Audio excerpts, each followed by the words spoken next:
Gitumbok na tanong kawatan o ang iyang live-in partner na sikop sa mga sakop sa Police Station 3 sa Lapu-Lapu City Police Office. Pipila sa mga kinawat nga butang nga na-recover. Si Luan Mirondina sa report.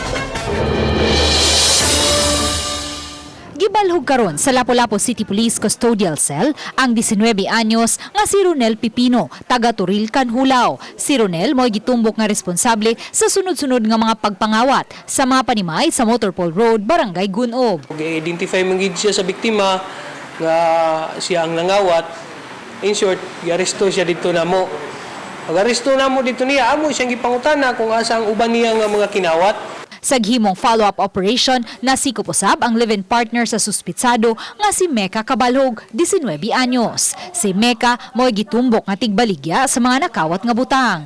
Nabawi pagbalik ang mga cellphone, bag, make-up ug mga ID sa biktima. Apan nahanaw na ang 350,000 pesos nga cash ug mga alahas. Wala naman siya ikuan kay gitudlo naman gid siya sa biktima niya.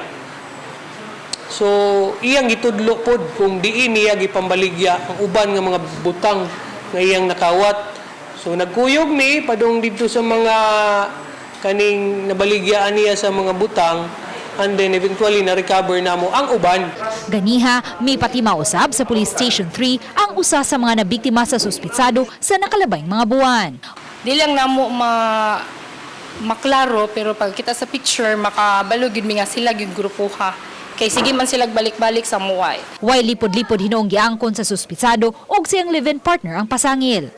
Sa atong lugar na nangawat ka dito atong apartment sa Gunob? Tinod.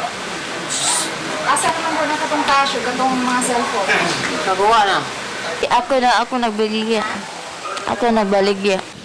Panawagan karon sa mga pulis ngadto sa uban pa mga biktima sa pagpatimaw ngadto sa Police Station 3 aron sa pag-ila sa mga suspitsado ug pagsangat og dugang kaso. Uban ni Edward Tubilan, Luan Mirondina, Balitang Bisda.